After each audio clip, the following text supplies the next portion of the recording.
Guys, আবার চলে এসেছি তোমার সাথে দেখা করতে। তো অনেক দিন ধরে এই বৃষ্টির ওয়েদার। তো তো বৃষ্টির ওয়েদারে খিচুড়ি না হলে বেশ ঠিক জমে না। তো আজকে বাড়িতে খিচুড়ি হচ্ছে, তো চলো দেখাই। কড়াইতে শুকনো লঙ্কা তেজপাতা ফোড়ন দিয়েছে, পাশে ডাল আর চাল রয়েছে ধোয়া, আর এখানে রয়েছে হচ্ছে পাঁপড় ভাজা, আর কি হবে এর সাথে ডিম মামলেট একদম। আজকের আবার ইলিশ মাছ ভাজাও আছে, মানে আজকের রাতটা পুরো একদম জম্পেশ হবে খাওয়াটা। সারাদিন আজকে বৃষ্টি হয়েছে। তোমাদের কোথায় কোথায় বৃষ্টি হয়েছে অবশ্যই বলো কমেন্টে। এই যে আজকে দুজনই একই রকম ড্রেস, কালার একটু ডিফারেন্ট। তাছাড়া শালি জামাইবাবু একই ড্রেস পরেছি। এই অনেক দিন পরও ড্রেস চেঞ্জ হয়েছে, দেখো সবাই নতুন ড্রেস পরে নিয়েছে। অফিস ফেরত ম্যাডাম, শেষ ক্লান্ত হয়ে গেছে অফিস থেকে ফিরে, বৃষ্টিতে ভিজে পুরে একদম এসছে। সারাদিন বৃষ্টি হয়েছে, আমি তো ছুটিতে ছিলাম, দেখিয়েছি তোমাদের বৃষ্টি হয়েছে বলে যাইনি। আর এই অফিসে যেতেই হয়েছে, ঘোড়ার ডিমের অফিস। সে গাড়ি করে যাক আর যাই যাক, ফিরতে তো হলো, কাদা তো গাড়ি করে গিয়েও লাভ হয়নি। ফেরার সময় অত সময় গাড়ি আটকে রাখেনি, ছেড়ে দিয়েছে, কাদা পুরো চারদিক। তো এসে এখন ক্লান্ত ম্যাডাম। আমাদের অলরেডি খিচুড়ি ডান হয়ে গেছে, রাতের মেনু এখন এটা খাওয়া হবে। আর সঙ্গে কি রয়েছে তোমাদের দেখাই, যে ডিম ভাজা, ইলিশ মাছটা আজকে হয়নি, তো এখন খাওয়া যাক চলো। আর পাঁপড় ভাজা তো আছেই, দেখালাম তোমাদের আগে। তো আজকে মেনু ডান, মা অলরেডি খেতে দিয়ে দিয়েছে, তো চলো এখন খাওয়া যাক। ফুলগুলো কি সুন্দর লাগছে, এটা কিনে নিয়ে এসেছিলাম তাদের থেকে। গুড মর্নিং সকলকে। সকালবেলায় কানেক্ট করা হয়নি, এইমাত্রই জিম থেকে বেরিয়ে এলাম। তো এখন এই বাড়িতে এসেছি, এখান থেকে মায়ের জন্য খাবারটা নেব, নিয়ে বাড়ি যাব। ভেবেছিলাম আজকে শেভিংটা করে নেব, কিন্তু এখনও টাইম হয়ে ওঠেনি।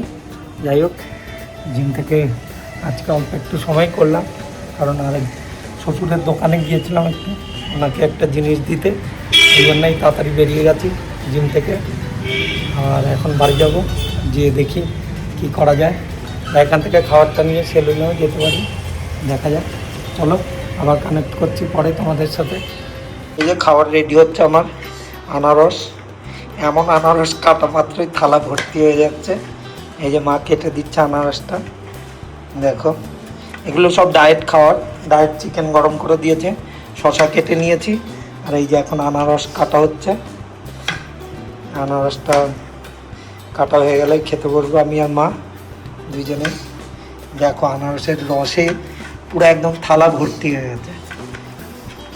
ডায়েট চিকেন এটা, তো এটাও রেডি হয়ে গেছে।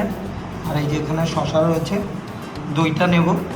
এই শশা দিয়ে, চিকেন দিয়ে আর দই দিয়ে একসাথে দিয়ে খেতে হবে। আর এই যে আনারসটা দেখালাম, যেমন আনারসটাও খাওয়া হবে এখন লাঞ্চে। এগুলো খাওয়ার খাওয়া দাওয়া শেষ হয়ে গেছে। এই যে ডগিদের জন্য খাওয়ার রেডি হয়ে গেছে ওদেরটা, মানে এটাকে চিকেন দিয়ে মেখে ওদেরকে দিয়ে দিতে হবে। সবাই বসে আছে, রাতে দিই সাধারণত, আজকে দিনের বেলায় দিয়ে দেবো। ডগির খাবারটা রেডি করে ওদেরকে দিয়ে দিই, কারণ রাতে দেওয়া যাচ্ছে না, কারণ হচ্ছে প্রচণ্ড বৃষ্টি হচ্ছে প্রত্যেক দিন রাতে। বেচারাগুলো খেতে দাঁড়ালে বৃষ্টিতে ভিজছে, ওই জন্যই দিনের বেলা দিয়ে দেবো। দিনেও বৃষ্টি হচ্ছে, কিন্তু এখন একটু কম আছে, তাই এখনই দিয়ে দিই। চলো রেডি হয়ে নিই। চিকেনগুলো দিয়ে মেখে দেবো, এটাকে মেখে ওদেরকে দিয়ে দেবো। চলো দেখাচ্ছি ওদেরকে। লাফালাফি দেখো সবার, এই যে খাওয়ার জন্য, দেখো আনন্দ, দেখো এই যে লাফাচ্ছে, দেখো অবস্থা, এই যে আনন্দে লাফালাফি। এই আরেকজন, ওখানে একজন দাঁড়িয়ে আছে দূরে, ওই যে তাকিয়ে রয়েছে, ওকেও দিতে যেতে হবে। আর এদের তো আনন্দের পরিসীমা নেই। এই আরেকজন দাঁড়িয়ে রয়েছে এখানে, কে দিলে আরেকজনের সাথে মারামারি। এই যে সব দেখো ভাত ছড়িয়ে সারা উঠোন করেছে। ছড়িয়ে ছিটিয়ে খাচ্ছে সবাই মারামারি করে। আজকের মতো এখানেই, দেখা হচ্ছে আবার তোমাদের সাথে নেক্সট ভিডিওতে। ওদের খেতে দিয়ে দিই, মারামারি শেষ হবে না নালে। চলো টাটা।